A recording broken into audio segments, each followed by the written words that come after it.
All right, what's up, everybody? Can you hear me? Can you hear me? What's up, Victoria? Thank you for joining. Hopefully everything is coming through loud and clear. Get my other monitor turned on here so I can move some shit around. What a fun day, right?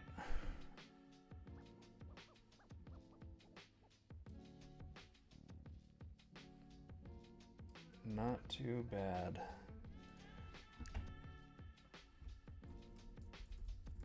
If you guys are just joining, thank you so much for doing so.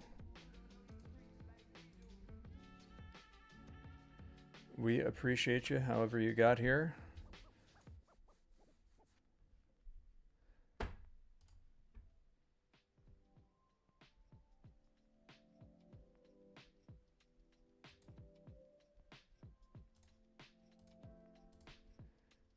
Can I get signs of life in the chat?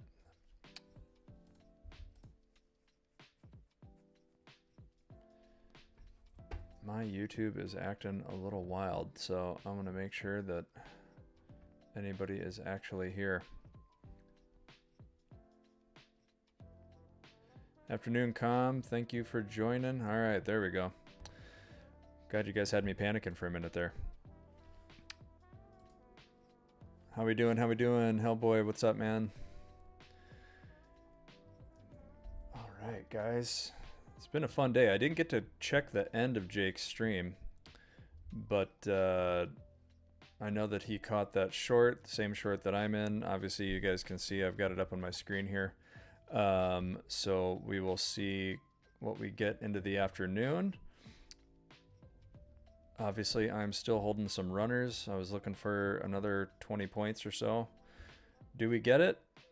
I don't know. I have a feeling this 7350 area might end up being kind of sticky on SPX. So I don't know. I think we're kind of in the territory where I would expect us to go lower. I would expect maybe another 15, 20 points, maybe even more. We'll see what we get. But I am kind of obviously sitting in this one. So I got the 15-minute chart up. I got my little note here. What's up, Balaji? Balaji. Not gonna lie, guys, I'm a little partial. I'm waiting for the work wife name to show up. Got to see that beautiful face in that profile picture. If you don't know what I'm talking about, it's probably a good thing. She's big on personality, though. All right, guys. So what I do want to show you on my screen right now, this was the pre-market profile. iTest Cloud knows what I'm talking about. Yeah, we'll see if she shows up today. See how loyal she is to the stream. Everybody do well? What's up, Adam? I'm not sure how many people caught that short with Jake this morning. I was definitely leaning a little downside myself. Obviously, if you guys see my screen, if you're familiar with what I do at all, can you guys see this dot, by the way? I tried to do this thing where it has like a dot instead of just an arrow. And I don't know if it actually shows up very well. What's up, Sam85? Thanks for joining. Appreciate you being here. Can you guys see that though? When I move my mouse around, can you confirm you can see this like red ball so it's easier to see where I'm pointing and stuff?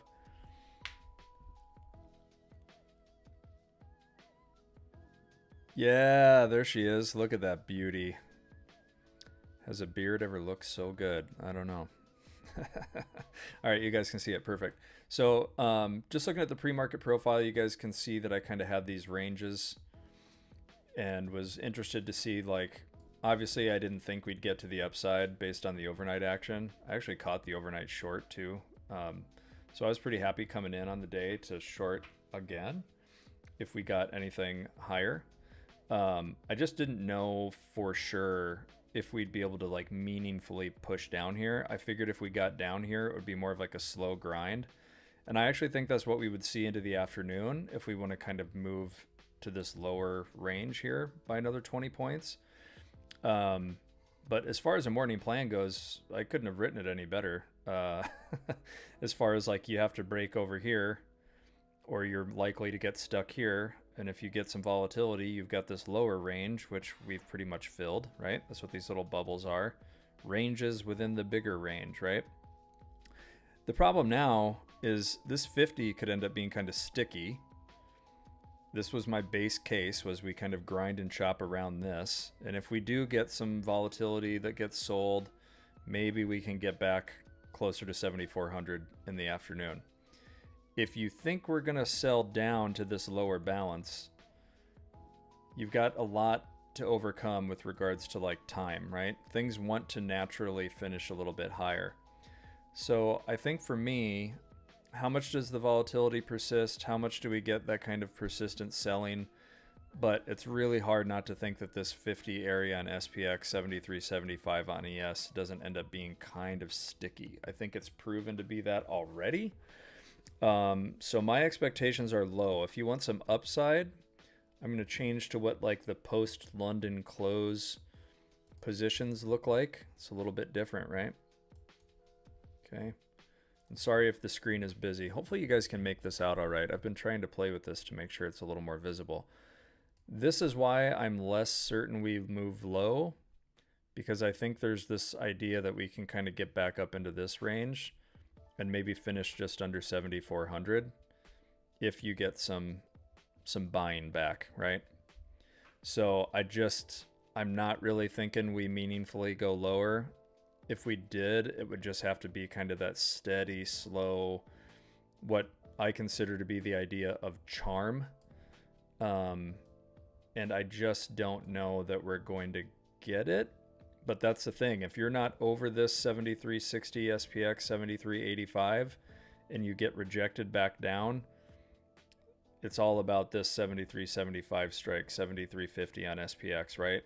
You either just get pinned to this number, or maybe if you get a little bit of that additional selling, you can work down into this lower range and get kind of the magnet effect down lower. But I think it's just one of those days where you look left a little bit. We're kind of holding, right? We're holding over some key areas. And I think it's easy in a sell day to get really excited to like really go deep. But I think you kind of have to operate from the standpoint of we are in a big uptrend still, and getting some selling is normal. Some pullbacks are normal. They're healthy. So it's easy to think we actually might drift back up a little bit towards kind of closer to the opening print area. Like I said, under the 7,400, you can kind of see there's a lot up there.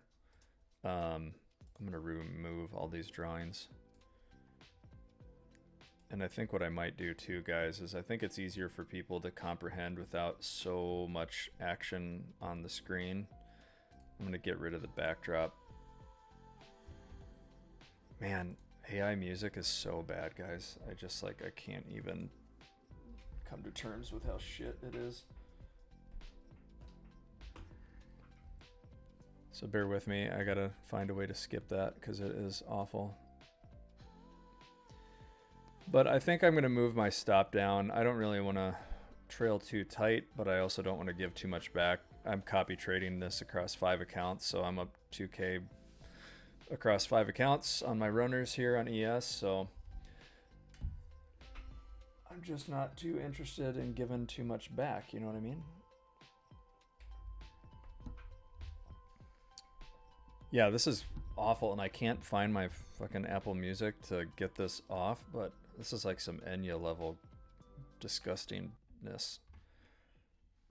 So sorry you guys had to listen to that. Oh my god, that's disgusting. Thanks, Victoria. Yeah, it was a good one. So took my first trims off once we broke into 50. And now I'm just or the 73.50 on SPX, 75. Now I'm just holding these runners to see if we got the extension lower. If we don't, that's fine. I mean, I did well on the day, so hopefully you guys did well on your end. But just like Jake's pre-market plan, mine was pretty much the same. You know, I already caught the overnight low from, what was that? I think it was 74.38 was my number. And I caught it short here. And then I added again and here, and then I added one more time. I think it was right here, and then again at the open, and that failure to go higher there, and just have been sitting in it ever since. So it's been a pretty slow day for me. But I think, yeah, for the afternoon, I'm looking for that charm decay down to the big magnet to the downside. But I'm also aware of the fact we're in a big established uptrend. Anything towards the end of the day, we could easily end up drifting higher. So what I'm looking to watch for, guys, this afternoon is to start the day, the straddle, kind of the range the market was pricing in was about a 30-point range, right? And if I was looking at just, we'll take off extended hours here. And I said the straddle was, I think it was like 30 points to start the day. Oops. See how the sausage is made here, right? So to start the day, it was pricing in a 74.40 test, and the low of the day, the low of the expected range on the day coming in, we've already covered.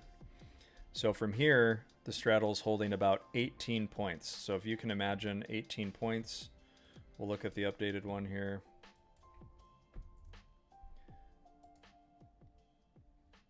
Now it's saying 73.90 to 73.55 is kind of the current expected move that options are pricing in. So the way that I look at that is I say, well, what are the big strikes on the board that we can maybe see influential to us as the afternoon goes on?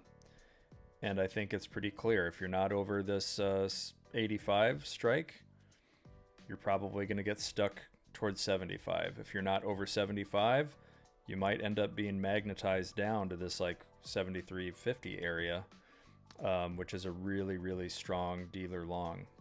And I've covered this with you guys on other streams, so hopefully it's kind of sticking in your head a little bit. If market makers are buying the dip all day long, every time we sell down, they're buying futures, buying futures, buying futures. As the day moves on, if we're still close to these strikes down here, they're actually going to be selling those futures back, which kind of keeps us stuck down to these, right? We bounce away from them, and then as time goes on, if we're in the vicinity and we're not getting some lift going the other direction, the stronger magnet is going to win, right? We're going to settle up against one of these. So you'll kind of charm down is the idea. And you get pinned at these big magnetic strikes. So they are selling futures as the afternoon goes on, which just keeps us kind of, the gravity gets stronger and we end up settling down as opposed to up. Especially if you're not getting big market flow to bid you up and out of this zone. It's kind of telling you the passive selling of everything above us, right, is kind of leading us to this area. So if you guys have seen me draw these arrows before to be like, well, what's the shape say? This is saying if you're not over that, you're going to find balance there. If I'm not over this, I'm going to find it here. If I'm not below this, right? If I'm not below this strike, where does it want to pin me, right? So that's how I look at the shape of things on the day coming in and say, like, where does it want me to be, right? Where should I go? It's just a personal indicator. God damn this music. I can't get my fucking monitor to turn on, guys. I'm sorry. This is disgusting. I think the worst part of live streaming with these restrictions on music is that like everybody assumes you've just got shit taste in music. So like it's a struggle. I promise I'm a music geek and an audiophile kind of person. So like I can't stand the lo-fi stuff, generic AI tunes, because they're just awful. Anyway, guys, that's kind of what I'm looking at. Like I said, I think it's either you kind of get this break maybe back towards 7,400 on a rally at the end of the day. Maybe people close their shorts, you get a little lift, or we just kind of do this grindy chop and we finish sideways at 75, or we get pulled down closer to the 73, 55, 50 area. That's kind of what I'm looking for. Like I said, I don't know that we get the lift. I think this is a pretty steady sell. I just don't know that there's like a big impetus to roll over. I think anything we get from here is like kind of being priced in, right? About 20 points. So, yeah.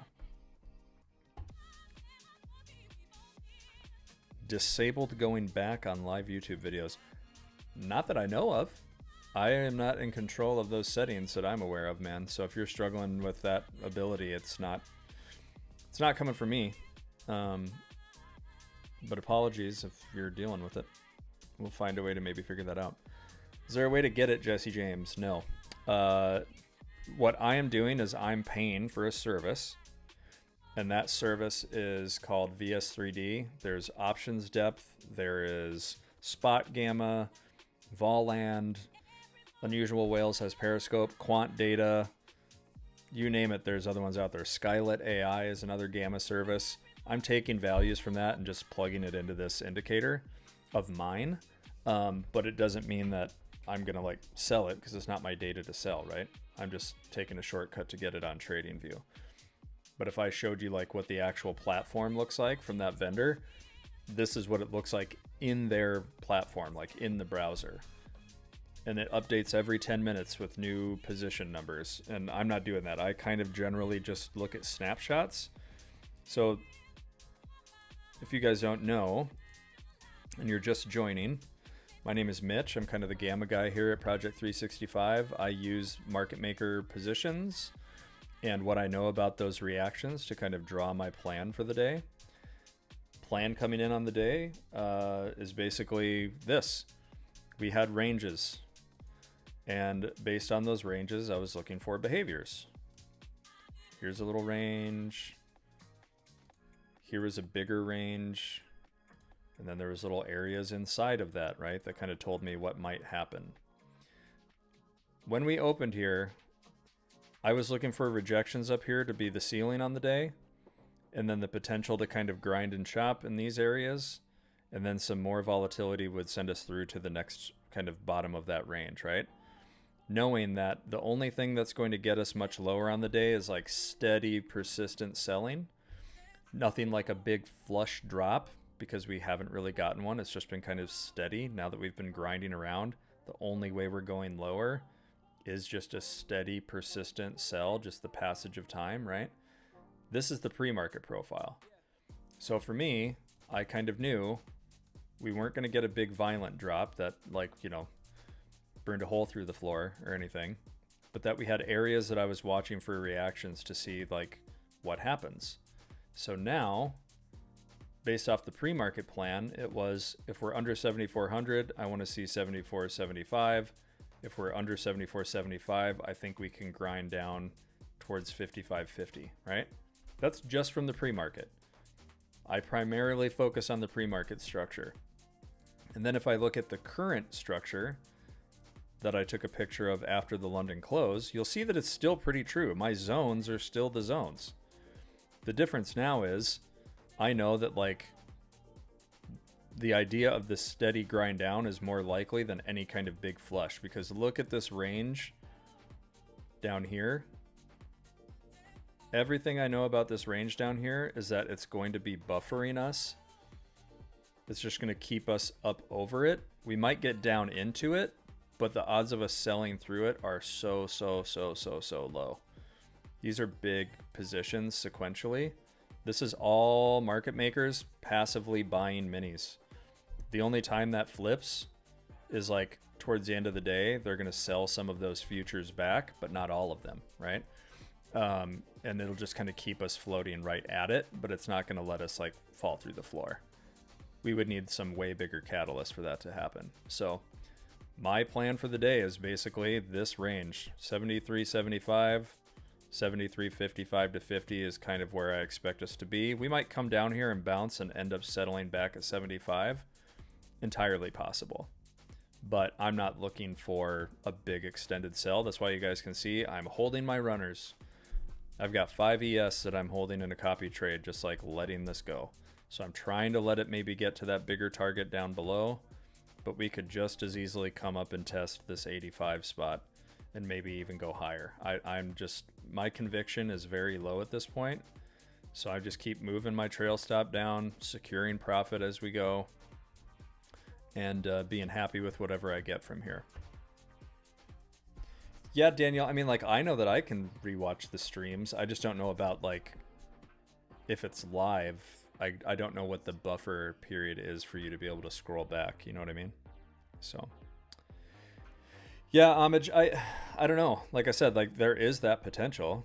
I mean, you got to think about it too. What happens when people cover their shorts, right? We get some lift. We get like a short cover rally. You get bought back up all of a sudden. So I don't know that I'm like looking for that in particular. It's not an attractive trade to me. I'm kind of happy to just ride out my position. But your mileage might vary, right? Like what it is you are looking for. So yeah. Anyway, guys, this is kind of slow price action for me at this point. I'm just managing this trade. So if you guys have questions, whether it's gamma specific or whatever, please let me know. Yeah, Daniel, I'm sorry about that, man. You'll just have to see what happens after the stream. But that's the good thing is you can come back to all of these streams, days or same day, and watch them back. Check out QQQ.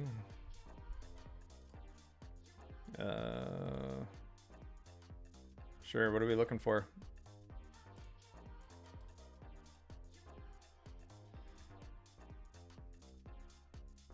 I mean, we're selling down. If the same thing happened on SPX, we would be looking for continuation down below, right? If you're looking at a 15-minute chart, we're into the afternoon. I mean, I don't know why I'd be looking for a reversal. Nothing about this is screaming, hey, we're going anywhere. Unless you have a level or something that you think is of consequence here. But I think trying to trade a reversal on a pretty strong downtrend on the day is maybe kind of foolish without some kind of a better trigger, right? You could certainly get one, but you'd have to just know like what you're managing your risk against, right? I mean, for me, like knowing what I trade with ES and SPX, like as we move down into these supportive zones, I would be expecting a bounce more than I would be expecting like big continuation, right? Like, I don't think there's anything wrong with playing a reversal. It's just like, I think you're capturing less. Like, I wouldn't be expecting us to retrace all the way back to my entry, right? I think that would be like really foolish, but I don't know that I'm just not convinced, right? We've had a very steady, persistent sell. If you guys aren't aware that like consolidation over a level generally is bearish. So we got that continuation. Whereas if you were looking at, you know, this consolidation under a resistance yesterday proved to be bullish, right? Like we broke up and out of that. Now we did a different thing. We consolidated over some support and we grind down into it. If you look at what I look at, the reason why I know that to be true is when you're butting up against positive gamma or dealer longs, the only way to move through it is this kind of action generally. You have to get that steady, grindy chop to kind of absorb all of the passive buying they're doing that makes it supportive, right? So even though people will say to me, but look at all those longs, why wouldn't you take a long from that if it's support? If they're buying, why wouldn't you long from that? It's because we have proven that it is absorbing, the market is absorbing all of the support the market makers are providing.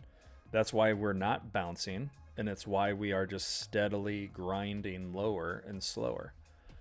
That's an expected behavior. So the same thing yesterday, I think it was, when we were, obviously this looks different than yesterday. Yesterday, this was all green overhead.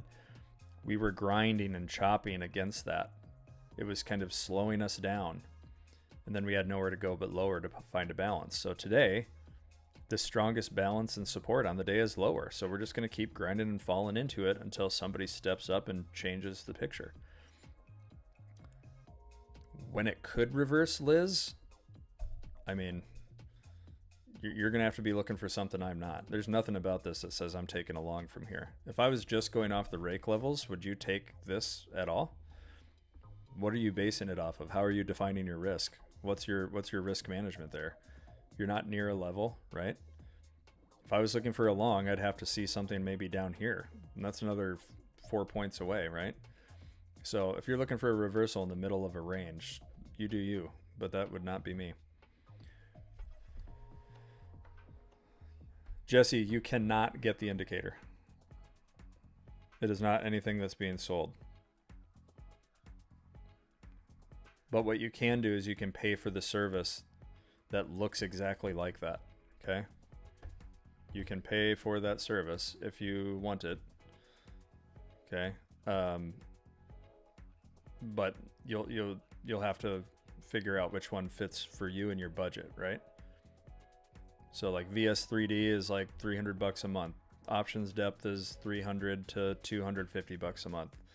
I don't know what it is on Periscope for unusual whales or spot gamma, what deals they're running right now. But, you know, you just have to find the thing that fits what it is you're looking for. Liz, I think you've got an itchy trigger finger.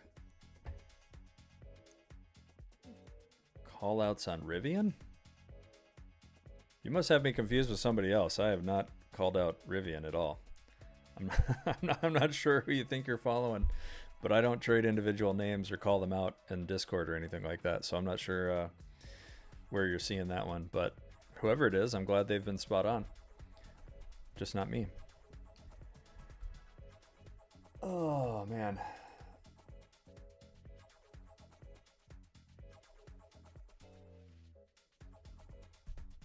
All right, guys. Oh, okay. I was like, damn, I don't know what the hell's going on. When you say positive gamma, you mean whole SPX expirations complex, which is positive all the way to 7126, or gamma of specific strikes? Daniel, I'm just talking like the environment. If all these market makers are long here, given that situation, you can expect this to be considered a positive gamma range, right? I'm not talking about the entirety of the complex. So I'm just talking about like these areas. If you're looking at what we've been in, if you look at like what gamma is looking across the entire SPX complex right now, it is overwhelmingly positive gamma. It's positive below, it's positive above. That's why our ranges are getting smaller. It's why we're not moving as much or as violently. There's less room to move about the cabin. There's less room for acceleration. But yeah, if I'm looking at the entire expiration of SPX options right now, it is not a negative gamma dominated complex at all. It is all positive at the moment. Okay. Buying dips and selling rips. 728 level on SPY equivalent to, let's see.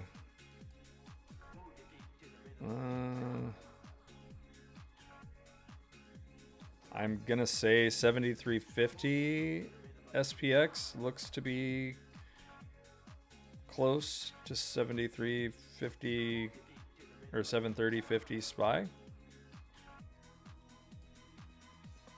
Hopefully that helps. That's about as close as I can make the approximation, Rain. Anyway, guys, I see we've got some more people coming in here. If you are here, thank you so much for joining. My name is Mitch. If you don't know me, I am the Gamma Geek from Project 365. I'm also in the Rake Trades Discord. I'm a former Mastermind student under Jake from Mastermind 15. So I am like Alan and Christian and Ron in that regard. I learned the system and leveraged it to great success, and then kind of like had an itch I had to scratch with understanding options positioning and hedging dynamics and how market makers function in the market, and it just kind of led me down this path, and it helped me define my risk a little bit better. And I think the thing that I like the most about what I do and what I look at is that I don't have to look anywhere else. I literally don't have to look at another index. I don't have to touch another one. I'm so familiar with what it is I'm seeing and doing that like I can just trade SPX and ES all day long and never have to worry about building a watch list or looking at anywhere else. I can kind of just do what I want to do, which is really nice. So yeah, that is me. That's my story. But I do think this afternoon is looking a little range bound. I think 73.75 to 73.50 is kind of the range I'm expecting us to play in here with regards to ES. So that would be like 73.50 to 73.30, 25-ish on SPX if you're looking at that.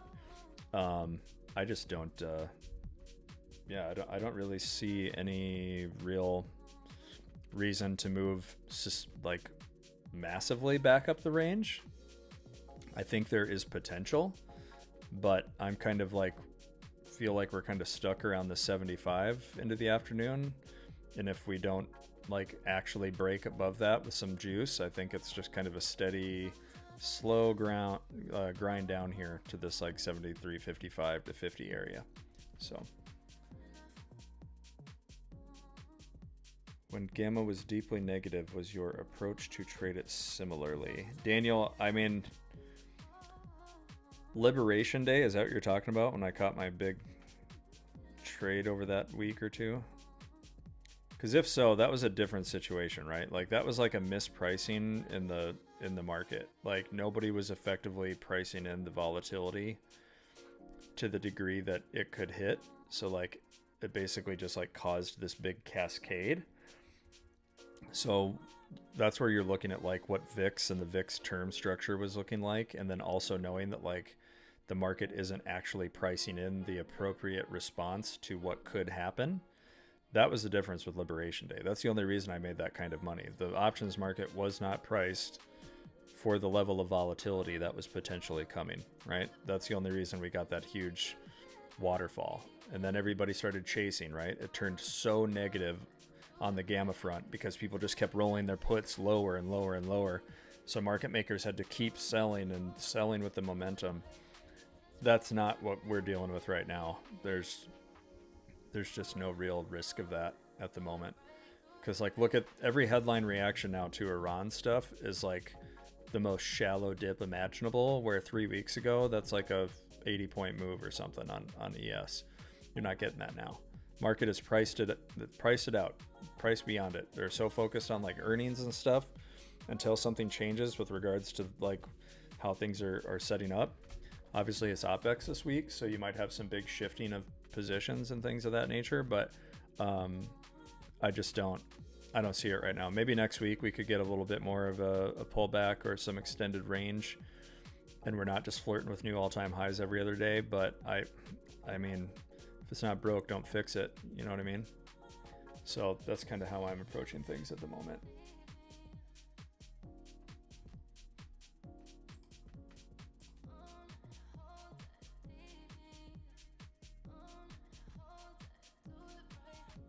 Sorry guys, something just came across my desk. Give me 1 second here.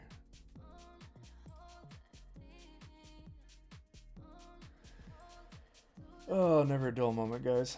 My garage door fucking broke. My wife pulled in the garage yesterday and somehow the garage door snapped and all this crazy shit happened, and thought I was gonna die trying to unwind the spring on the garage door. So that is my off the desk life fun stuff that's happening right now.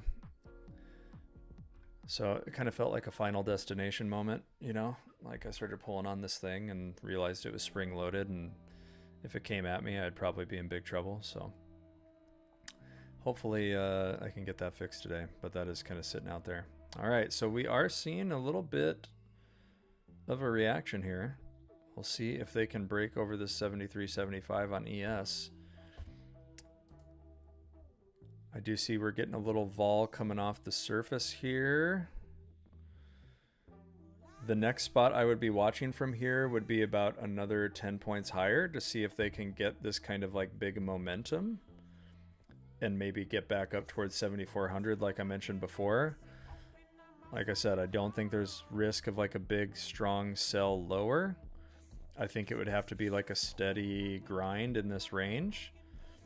But if you were looking to short again, I would probably be looking closer to the 73.85 area on ES.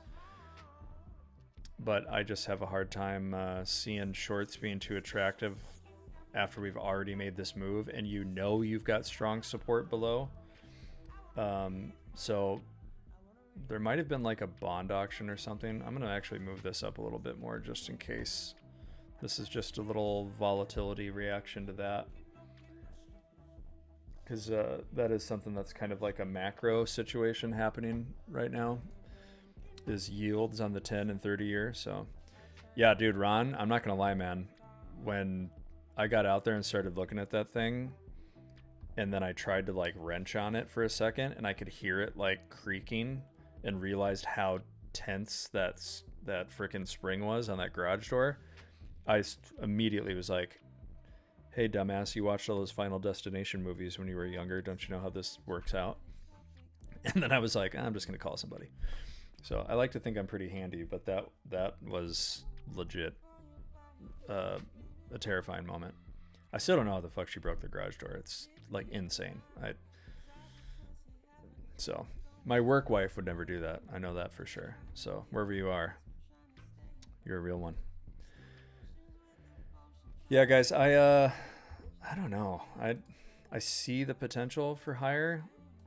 I do. Like, I can see this whole range here back up to 7,400 being kind of attractive for longs. I'm not going to take it. Like I said, these are my runners.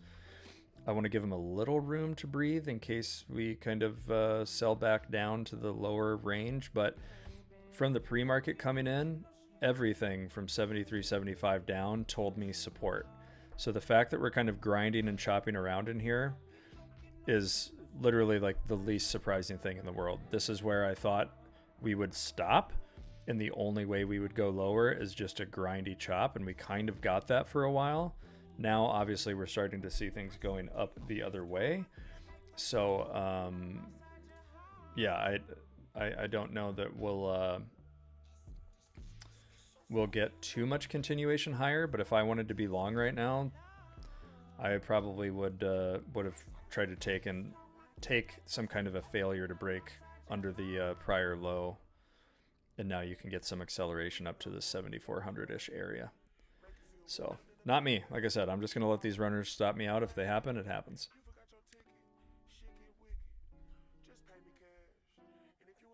Yeah, I'll have to look at it, dude. I don't know, Jeff. I'm the problem now is the spring is coiled so freaking tight that I literally can't even like lift the garage door up. I was like trying to pry it with a shovel to like get it started, but the tension is so strong that I can't even lift it up because I got the pulley cables back on the sides. But yeah, keep in mind this happened after I sent Ron a text on this yesterday. I shoveled like, I think it was like 10 or 12 cubic yards of mulch that got dropped off in my driveway yesterday at like 3:30, and I had it done by like 6:30, and I was just exhausted. So then that happened, and I was just like, fuck, one more thing today. But yeah, caught some overnight shorts last night, caught the short this morning, holding these runners. I've been dabbling with the copy trading thing on 550Ks, so I'm kind of liking that. It's been a fun experiment so far.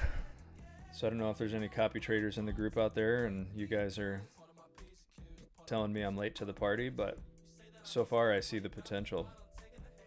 All you need are a couple nice wins, and you're sitting pretty.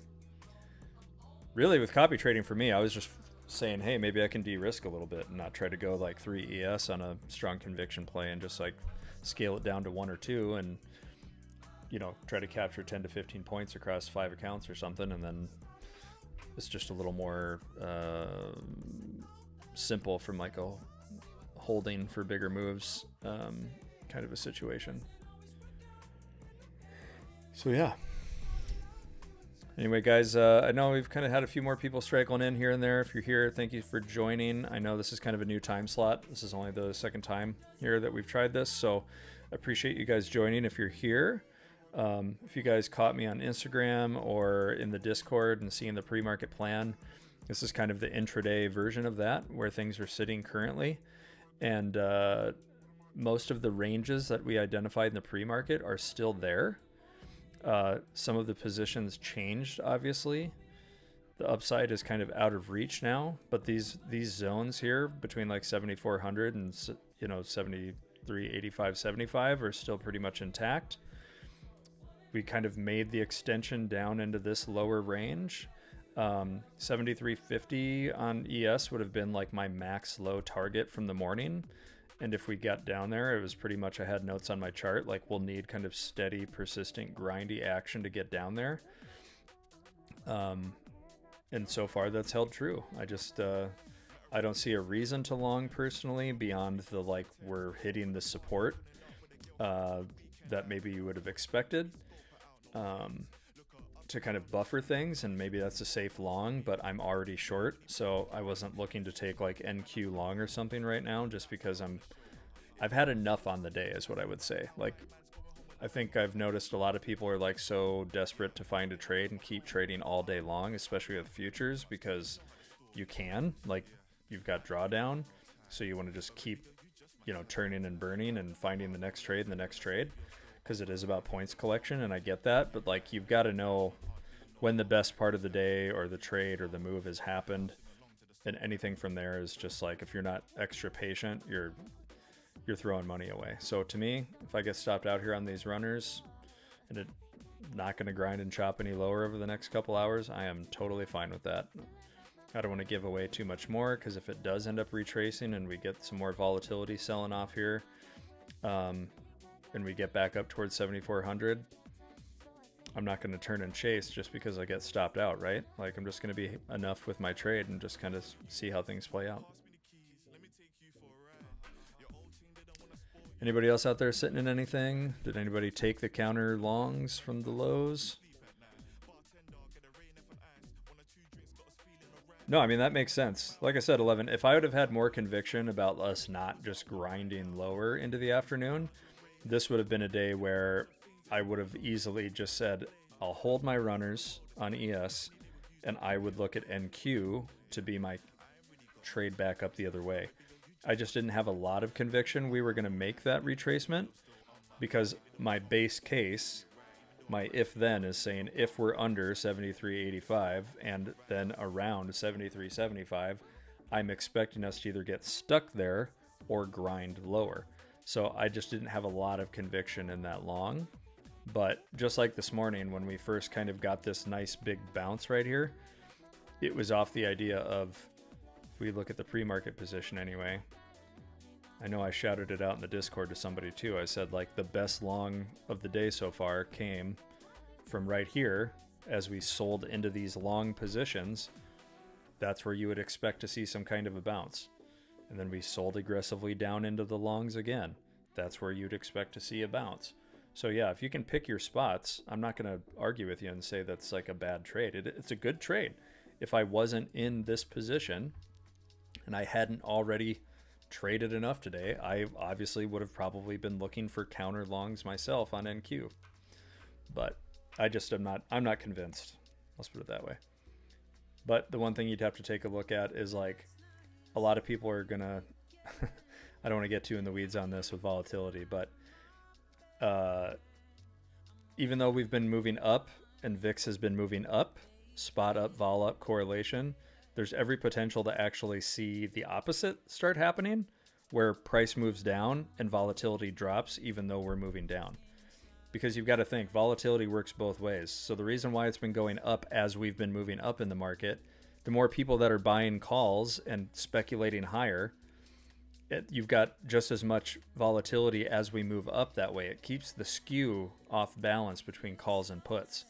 So what can happen is as we move down, that skew shifts and volatility might actually come down a little bit more and kind of balance itself back out as the market sells a little bit, because we've been so extended to the upside and the volatility has just been about going higher and higher, that when we finally do get a little pullback and move down, volatility can actually drop. So it's a counterintuitive thing. So if you guys are out there watching VIX all the time and you're making these weird statements about, like, oh my God, we're going to roll over because VIX is high, if you don't know what you're talking about, don't look at it. It's just something that's going to confuse you. There is way more involved with volatility because VIX is measured cash versus futures. There's 9-day VIX futures. There's the monthly contract. There's 3-month VIX. There's 6-month VIX. And then you've got cash VIX, which is a 30-day strip of options against SPX. If you don't know how all those things align or interact with one another, stop talking about it and stop looking at it. It's just going to hurt your trading because there's way more dynamics at play there than just, oh, market sells, VIX goes up. Market goes up, VIX sells. Wrong. There are other things at play there. So I've seen that just pop up in some chats where I've even seen people try to tell Jake does not look at VIX, right? So like they'll be like, oh, careful, Jake, VIX is going up, and then we rocket another 30 points higher. I bet you feel stupid. You know, like, come on. Anyway, just wanted to get that out there. I've seen so much of that lately where it's like, if you don't know what you're talking about, just stop talking about it. I get the whole like act as if thing, but you're telling on yourself. So don't do it. That would be like me saying I know everything there is to know about volume profile when I don't know shit about it. And then someone's going to call me out on it, right? So it is what it is. Anyway, I don't know, guys. This is like shaping up to be a really boring stream because we're just not really doing much but stuck in a range. But it looks like I'm about to get stopped out mercifully on my runners here, so I can be done trading for the day, which will be nice.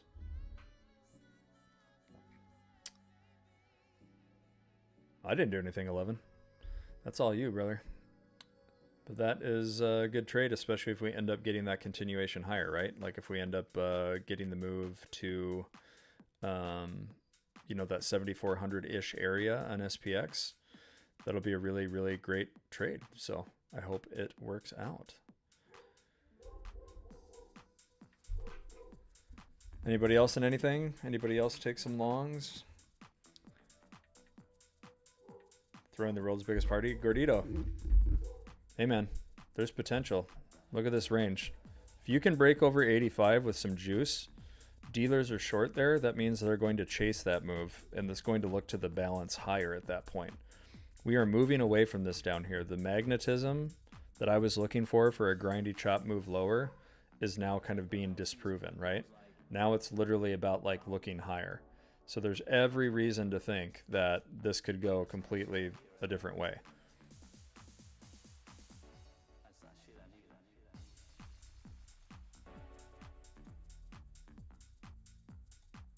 Oh, that's wild.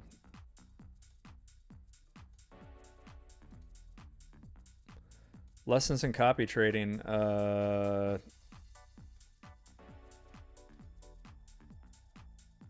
that's funny. Like, not all of the accounts took that stop. Sorry, guys. I got to manage this trade here. Like I said, I'm new to copy trading, but that was hilarious. I had like 2 completely different stop orders somehow. So like it hit on 4 of the accounts, but not the 5th one. So I don't know what's going on there. You're invited, VIP status. Oh, for the party? Yeah. Thanks, man. Can I bring my work wife and my real wife? Just kidding. If my wife walked by and actually heard me talking about a work wife on YouTube, she'd probably make me sleep on the couch or something. But yeah, I mean, I definitely see the potential. If you're horny for the upside, you could easily accelerate through this 85 and get, like I said, back up toward that 7,400. You could 100% get a move like that. I'm just personally not looking for it at the moment. Yeah, if she saw that picture, she would be mortified. I was. I mean, it's still burned in my brain. That thumbnail is like the devil's work. Anyway, guys, looking at what I'm looking at here, yeah, there is the potential to like make a pretty rapid move back up towards 7,400 before you hit some kind of a resistance. So if you are in SPX longs, you may just get the benefit of that kind of rapid dealer short move looking up towards 7,400. So yeah, I might have to go answer my door. It looks like there's some guy sitting up there. If you can't hear the dogs barking in the background, they are going ham. So I might have to pop up there for just a minute. So if you guys want to give me like 5 minutes, I will be right back. Yeah, 11 twice. I would give that a little breathing room because, like I said, if we move through this 85 strike on ES, there's every reason to think we could rock it up another 25 points in a hurry. There's a lot of potential. So, Gordito, if you're in that SPX trade, go nuts. I will be right back, guys. The indicator is private, Scott's. That's not something I'm selling. It's just something I made with Claude to leverage the market maker positioning information that I already have. Yeah, guys, this could be like a bit of a gamma squeeze here if it holds over this 85 and rockets up to 7,400. Now I'm kind of big sad about that, but that I didn't take it on NQ when I was holding the short. But like I said, got to be happy with my trade on the day. I caught like I think almost 120 points between the overnight accounts and then both of the shorts this morning, so I'm good on that. All right, guys, I'm gonna go run. I will be back in like 2 minutes, so just give me 1 second. Could we rip back all the way to new all-time highs? I don't think we're gonna make it that far, but I do think we've got like a 15-point straddle, so I can see us easily going another 15 points. I think we'll probably stall out closer to 7,400 on SPX, so that's about another 10 to 15 points. So see what you get. Just give me a second here. I'm going to get my little be right back thing up. Maybe not. I'm just going to step away. So I'll be right back in a second, guys. Okay.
Oh, shit.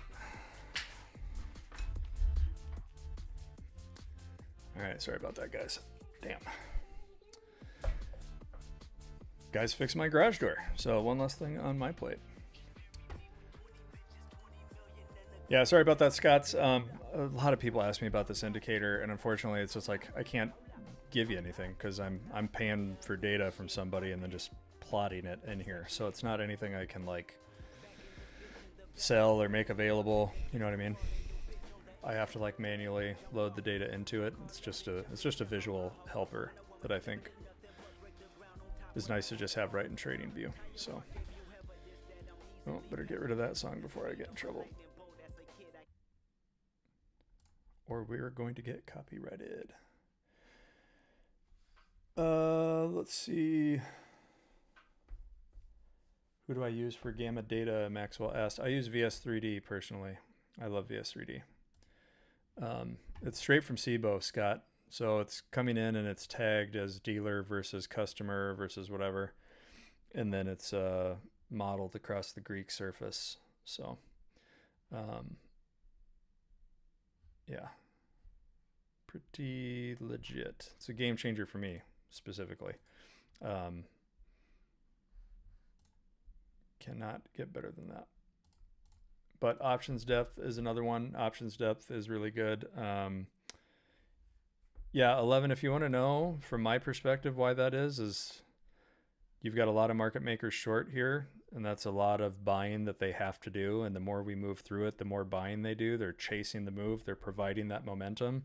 And until we kind of hit this stronger balance up here, That's also something like if shorts know that they're not going to be able to monetize, the only way for them to cover those shorts is to buy, right?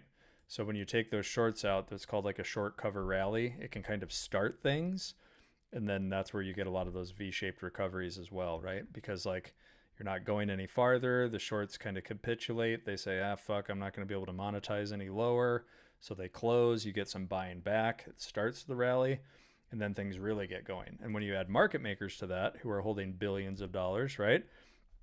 They accelerate the move even further. They make it go even faster.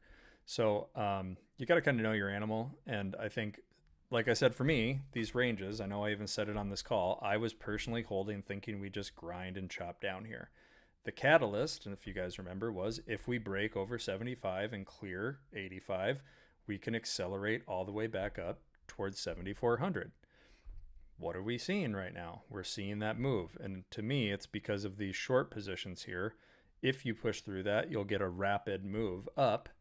Does it sustain or does it stall out? Because now you've got all this stuff above you. If you guys have paid attention to my streams at all, you're going to love these arrows, I'm sure. The same reason why I thought we would grind down is because, is the same reason why I think we don't really move substantially higher than here. And the reason for that is all of these positions up here are basically like not being priced in the market. So all of the futures that were hedged for those positions are pretty much already done. And until these things are activated, the market makers don't actively have to trade anything. They're just passively selling. And all of that pressure basically is saying like, you're not going any higher than this on the day. So the same reason why I didn't think we would move materially lower than here is for the same reason. This is supportive. Everything below this is also decaying up, right? Your range is getting tighter. We are just getting sandwiched and we will eventually finish and pin somewhere in this range, right? So if the market told us about a 15-point range, we have moved, well, beyond that, obviously. It's still maintaining because of the volatility. But from right now, it's telling you you've got about a 15-point range from here to trade in. So could we get up to 74.05? Sure. How long does that persist before it kind of decays again? It's kind of telling you if you are not over this next tranche higher, over 74.05, you are likely to kind of pin down in here.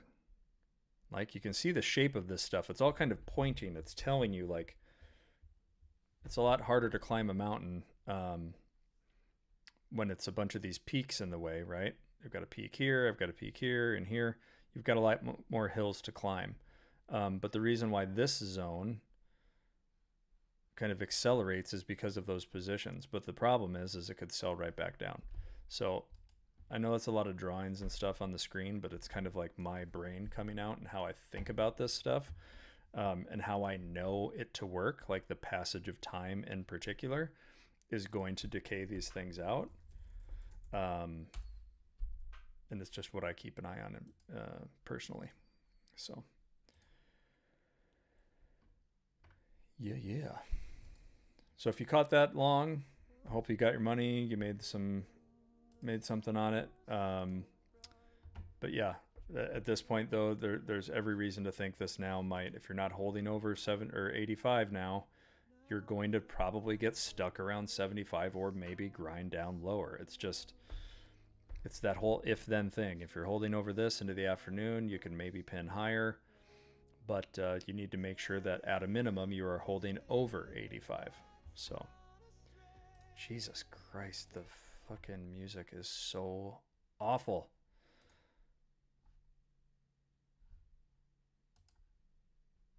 I would give anything to not have to worry about freaking copyright stuff, because holy shit, man. Just atrocious.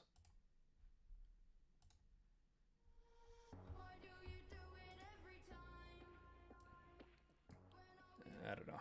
I haven't got any copyright things pop up on my YouTube screen, guys, so we're just going to play some of this random stuff and see what happens. All right, yeah, I mean, as far as what I see, guys, for extension from here, I think I've been pretty clear about, like, is there the potential to get back up a little bit higher? Absolutely. I don't know that we get stuck any higher. I think that, you know, there is the potential for like another 20 something points, but got to let it play out if it does. There's every reason to think that we just end up getting kind of stuck back down where we've already been, kind of in this right here in this like just under this 75 area. But if they can kind of keep it afloat over 85 here into the afternoon, there's every reason to think you can actually get back up into this region right here. The same thing that made the bottom kind of magnetic or sticky for me to like think we might just keep grinding and chopping down lower is the same reason to think that can happen to the upside, right? Because if we looked at the shape of it, you could also say like, oh, maybe it wants to find a balance right here as long as you're holding over this one, right? Everything wants to kind of find a stronger balance to the upside. Took ES to prior day low and exited for a little win there. Yeah. Oh, as far as right here, like on that rejection? Or are you saying from earlier, Adam? Like from the OP, or oh, like opening print to yesterday's low is your short target, Sunshine?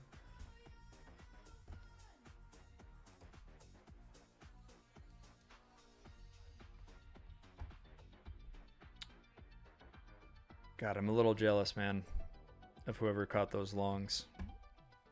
I was just so focused on managing those runners that I didn't want to put any risk on and just be happy with the day. Not big FOMO, but enough, because that's kind of that's my bread and butter, is watching for those zones and then taking a counter trade through like NQ if I'm holding ES and vice versa. So good on you if you did it. Maybe I should have taken that as a sign. I know Liz Garcia, you were looking for a reversal down around here. I didn't have any conviction in it. I think because I was so colored by my short runners. But even then, I mean, like, if you knew nothing else, if you're looking at like QQQ, which I think you were, like, not having any data on my side for that one, maybe from the ES SPX perspective of like we're kind of in a balanced zone, I could have been convinced. But if I was just looking at levels like this, I never in a million years would have found a short entry or a long like reversal there. Like this is a 15-minute chart. Maybe on the 5-minute something a little more clean presented, but even then I don't think I would have had a lot of conviction in that. From this side, yes, right? Because I can see this big support below. But on QQQ outright, if I didn't have this data in my hands, I never would have taken that on QQQ. Not a chance in hell. But with what I look at as confluence, then yes, I would have said like, well, your risk is really like right here, you know, like you've only got a few points to worry about. You could take a 10-point stop on ES and go long because you've got this broadly supportive area if you want the counter trend trade. But it would have been more of like a scalp to me. That would have been more of like I'm looking for, well, not scalp, I mean, it's a 20-point move. But now you've got this acceleration. Everything is pointing higher here as long as you're over 85. You've got wind in your sails. You've got wind at your back. Market makers are now supporting that move higher, and they're not really resisting it until you get up to this area, 74.05. So yeah, I mean, at this point, you could easily get another 15 points from here if you wanted. I'm just a little leery of taking anything myself here to the end of the day. I think we'll struggle. Maybe 10 points higher, you might struggle a little bit to get over this. And then you can find a balance back lower, and then you risk selling through this zone again just to end back up at 73.75. But we'll see. But like I said, if you're already long, you know, tighten your stop and let it ride.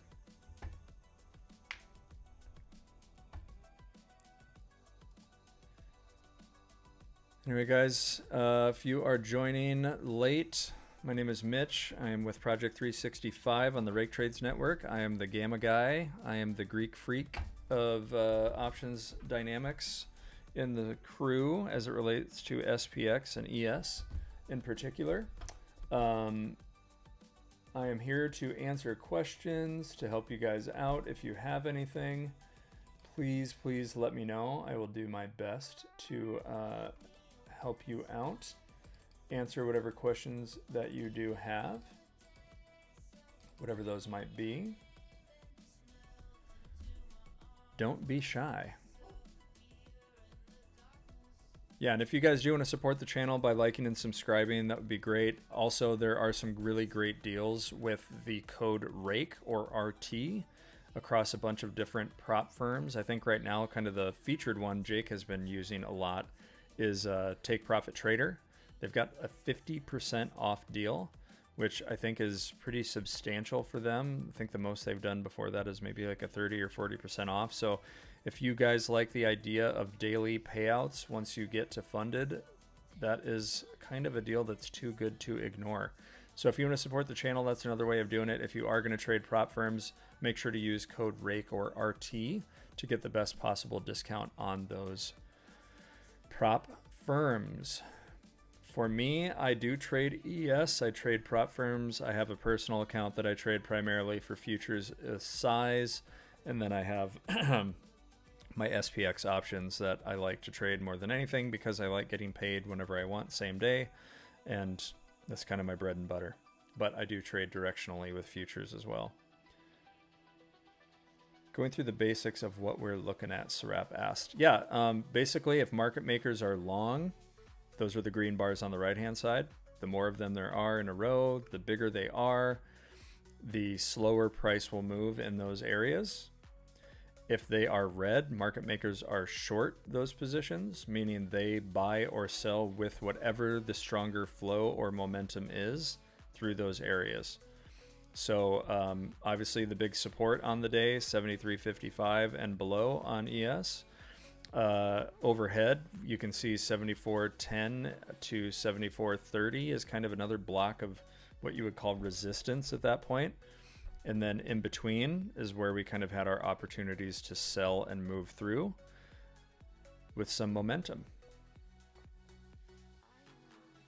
And now we're just kind of in this in between. What I like to look at, SAR, is I kind of use this to define my risk and my areas of opportunity. So I like to draw these little zones here to say, what are my ranges? Where do I think we can move between? That's where I look for my opportunities. So today my expectations coming in were a little different. This is like the intraday positions.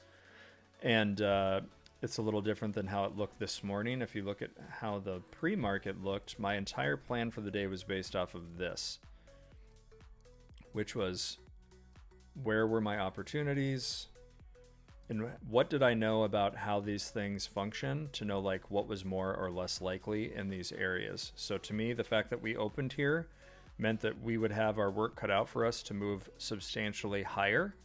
So I was looking for rejections as we tested up into this area just for like smaller targets. If we moved into this area, I figured we would be ranging between here.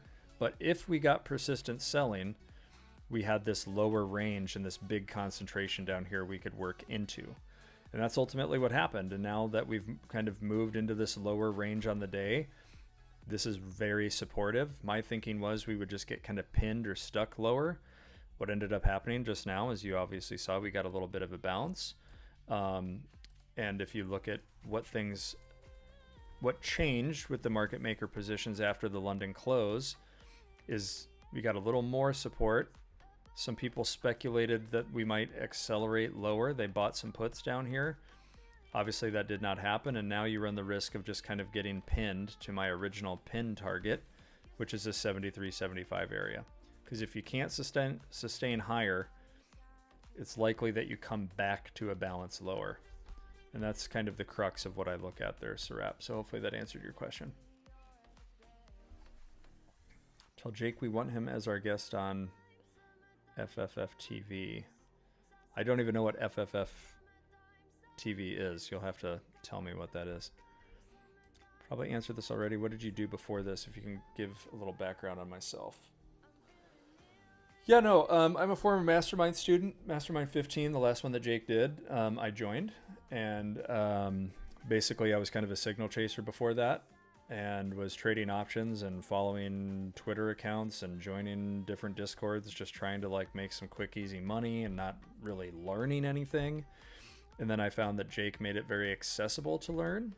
And I really was attracted to the way that he educated and went through his trade reviews and just the sheer amount of material he made available. So I just like really dove in hard into those trade reviews, saved up a little bit from some wins I started taking at that point to fund the mastermind course. And once I took that mastermind course, all the things I was already doing well from just watching Jake's trade reviews and kind of figuring things out at that time, I just went like to the moon. I just started banking. It was really crazy how much of a difference that made. And I could not be more thankful for it. And then basically what happened is the more I started trading SPX and had really, really great success with it, I was like, I need to know more about this. I want to know why certain levels get respected and others don't. And that's where I started looking at what you see on the screen here, which was basically a way for me to say, like, if I look at the rake levels on the day coming in, why was one level more getting more of a reaction than another one, right? Like, just give me a second here, guys. So like if I was looking at the rake levels here this morning, right? Like we didn't have anything really in the area except for much lower, but the confluence down here of having a rake level around 73.55, and that's where all of these dealer longs are, I would expect that to be a strong support. I have confluence for that now. It makes me believe in that level a little bit more. So once I started understanding that dynamic, right, it just kind of gave me a lot more confidence in what I was or was not trading. And it just took my trading to another level. It helped me better define my risk. It helped me manage my trades better. And I couldn't be more thankful for it. But that's my story. I've hit some big trades. Some people know me because I nailed Liberation Day. I turned a couple $1,000 into like almost 100,000. So like, you know, on just a handful of contracts. So like some people remember me in the Discord from that, but I'd already had success before that time. And now I just leverage this, and I'm thankful for the opportunity to be here and share my experience with others. And I really think there's a lot of power in looking at the market maker positioning and understanding the dynamics of gamma and how those hedging dynamics can influence the market. So I'm here to try to share that with people. Whether they leverage it themselves or not is kind of up to them. I'm here if you're interested and you want to learn more. This is a way to do that. But I think between myself, Ron, Alan, Christian, Jake, we're all largely trading price action. We're all looking for the best possible risk management to be, you know, successful and sustainable in our trading. And if we can impart any of that knowledge onto you guys, that's what we're here for. Yeah, no problem, Com. Appreciate it. Why are the numbers next to the bars different than the chart price? Those are the SPX. That's the SPX strike, and then how many of those contracts there were. So like 73.75 is the equivalent of 73.50 on SPX. I just know a lot of people trade futures. They want to see the ES chart as opposed to SPX. So it's just a way for me to correlate that depending on what you need. Need 30 points on SPX. I mean, like I said, the risk was the straddle coming down, right? Like the more that decays, the more you're likely to kind of get stuck here in the middle around this like 70, 75-ish area. If we come back down, like find that stronger balance. I think if you aren't breaking out over the 7,400, if you can't sustain over that, you're just going to fall back down towards the 73.75. That's my kind of base case. Like I said, if we don't sustain this and you reject up here, you're probably going to fall back lower is my guess.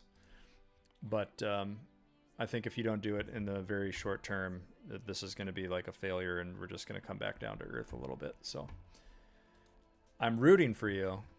I just don't know that it's going to happen. You talk about a straddle on the day. Can you talk more about that?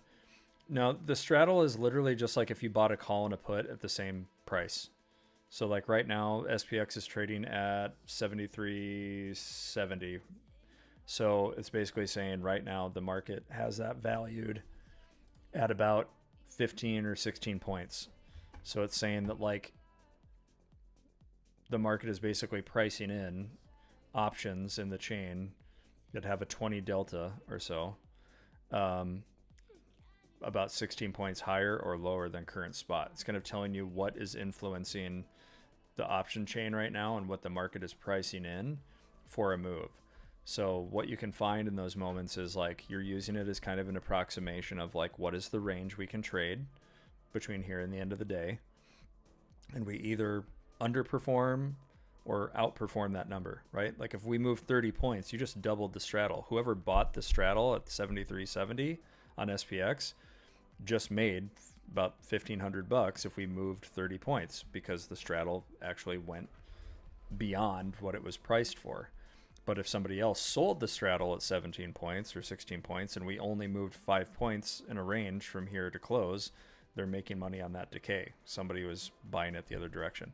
I just use it as a way to say what are we generally pricing in for a range, and then also saying, given that I know these positions and how they should react from a hedging response, what do I think could be influential? Where could we pin? Where could we sell back to? Where is the balance? That's generally how I'm using that, or why I'm referencing it.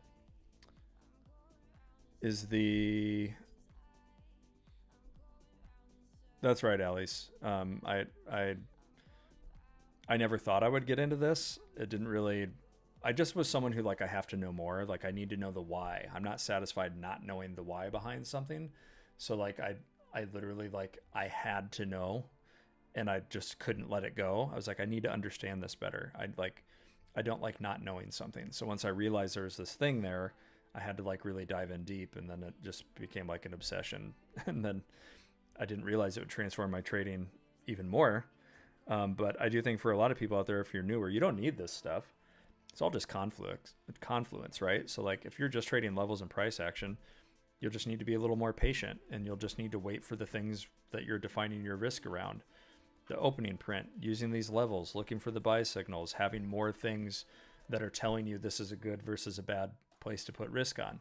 If you have multi-time frame analysis, and you've got a level, and you've got the opening print, and you've got previous day low or high, or pre-market high or low, or whatever it is, the more of those things you've got adding up, the heavier one side of the coin may feel. So when you flip it, which is all this is, it's going to land on your side more than it would the other side. That's what you're banking on. So the more of those things you have in alignment, the stronger your conviction, the better you can define your risk, the better the outcome you'll have potentially, right? And for me, this was just another thing where I'm like, I'm literally seeing where billions of dollars are being traded and placed. Like, where are the bets being placed? Who's flipping their coin and where, and in what way? And if I know that, that makes me feel much better about how I'm putting risk on. So like if you were long down here, the odds of us selling aggressively and like spiking you out of nowhere were very low. So this was a good counter long area as we moved into it, because for me, I thought we would grind and sell down in here if we didn't get any buying pressure. So that's why I moved my stop down. I was happy to like take my win on the day around 75 here. But I just didn't feel like putting more risk onto the upside because I didn't believe in it. But there was also reason to think that if you moved into this little zone right here, you could get a really aggressive pop, and we did. So good for those of you that caught it. But like this range is pretty thin. So if you moved through here, there's every reason to think you could have moved higher. So that was confluence to me. Those are the things that I think are an edge. Knowing where you might stop, where you will definitely stop, where you won't, you know, like where can you slide through all of a sudden. Those are the things that I would be thinking about. Is the gamma for today's 0 date, or can you apply it for swings? You can certainly apply it for swings. You can look at the positioning like months out, you know, but I'm not. I'm primarily focused on 0 date because that's like the strongest influence to me. So I'm just focused on each day as its own thing. I don't have to worry about market structure beyond just the day's structure. I don't have to worry about multi-time frame. I can literally just look at the 0 date and say, if this, then this, unless this. Now that you made 20 billion and saved a cat stuck in a tree, can we go on our yacht in Miami on our private jet when the stream is? Man, I'm in the middle of the Midwest, man. I wish I had a yacht. Private jet, that'd be nice too. Sorry, work wife. Not yet. What is my win rate and average RRR? Alonzo, I generally capture, I think my win rate is actually higher because I'm generally not, I'm not risking more than like 10 points on one ES, and I'm getting 1 to 3 R more often than not because I can define these ranges. But what I've started doing recently is dabbling with copy trading, so I'm not sure how that's going to affect my strategy. I'm interested in it because then I don't have to take like 3 ES, because I do like to trim at like certain targets on this chart. So when I'm in these ranges, I like to trim at these test areas and then carry the rest. So like today I took 3, I trimmed 2, and then I held the last one, and I basically got stopped at where I took my original trims, right? But the thing that I think is interesting about copy trading that I want to play with is like, what if I size less, hold bigger like I used to for more points, instead of trying to get like 10, 15, 20 or more, right? So we'll see. It might change how my trading functions, but largely I'm pretty defined on my risk, so I don't take big losses. And then the nice thing for me as well is I trade around any futures positions by using SPX options. I like getting paid that day. I don't like, I treat prop accounts kind of very cavalier because I have a personal funded that I like trade more seriously. And I'll fuck around with prop firms quite often and just be like, I'll be super aggressive here and see if we get that extension move out of sheer boredom. But my SPX options are like my bread and butter. That's where I make most of my money. So I play a lot of spreads, directional spreads, debit side specifically. And then I trade a lot of like butterflies and stuff when I try to call like pins. So like today, I really think that we pin 73.75 on ES, 73.50. So you can even right now get a pretty cheap 5 or 10 wide fly. So if we come back and pin in 10 points either side of 73.50 on SPX, you get paid. So Brand King, do they update throughout the day? They do. They update every 10 minutes, technically. I just choose to look at the pre-market, post-London close, and unless something really wild changes after that, I don't really look at much else. You don't need much else, honestly. So, yeah. Anyway, guys, I think I'm going to probably call it here. I got to deal with this guy fixing my garage door and stuff, and it's just been kind of a boring price action day. But I do appreciate you guys being here. I think on other days we have Christian starting right about this time, so I'm not going to get too used to going long. I think we'll give him his stream time, so I'll probably still be more like 11:30 to 12:30 Central. But hopefully moving forward, we can kind of get into more of a rhythm today. Thankfully, I had a trade on. You guys can see kind of how I trade and why I trade the way I do. So hopefully that was beneficial to see, and I can give you guys some guidance into how things are shaping up into the power hour. So even now, if I was looking at the positions, I think, like I said, I don't know that we materially finish higher than like 74.05. I think that's going to be a big test. If we can push over that, I actually think there's every reason to think you might get some extension, especially if that means volatility is getting sold off a little bit. I do think what's interesting about today is that on this move down, vol has come down. Volatility has actually subsided on the way down as opposed to like ramping up. So that might be a sign that maybe we get a little bit more equilibrium in the market instead of just one way, only upside speculation. I think maybe we find a little bit more of a healthy balance now.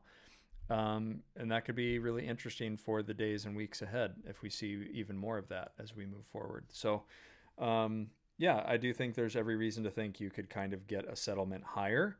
I think you've just got the 74.05 strike is where I would be really watching here in the next hour to see how much movement we can get to the upside. And you could actually set a new high a day off the back of something like that. But I think my base case is if you don't get that kind of a move, I'm looking for any failure up here to settle us back down, maybe closer to this like 73, 75-ish area. Because that is just like a really strong support below us now. And I don't know that you go much lower. So if you guys are still trying to find trades on the day, I think you've missed your best chances. I think you missed your best short. I think you've probably missed your best long now. And anything from here is chasing directionally. So if I tried longing from right here, my dynamic risk, I don't feel super comfortable. From an option standpoint, you could put on like a lotto 73.85 or something, 73.90 SPX call and just kind of like ride your luck. But I'm not looking for anything like that. So I don't want to endorse any poor behavior. But love you guys. Thank you so much for joining. Hopefully we can do a giveaway on one of my streams here in the near future. I know Jake gave away a ton of accounts this morning, so make sure you're paying attention to him. You've got Ron G this evening. You've got Alan overnight once again, and then Jake in the morning. So once again, thank you guys for tuning in on a slow day, a wild day in a way. We've had some good moves. This is quite the recovery here, but yeah, I'm going to try not to be salty about missing that one. But thank you guys so much, and we will check in with you tomorrow. All right, take it easy. Thanks, guys.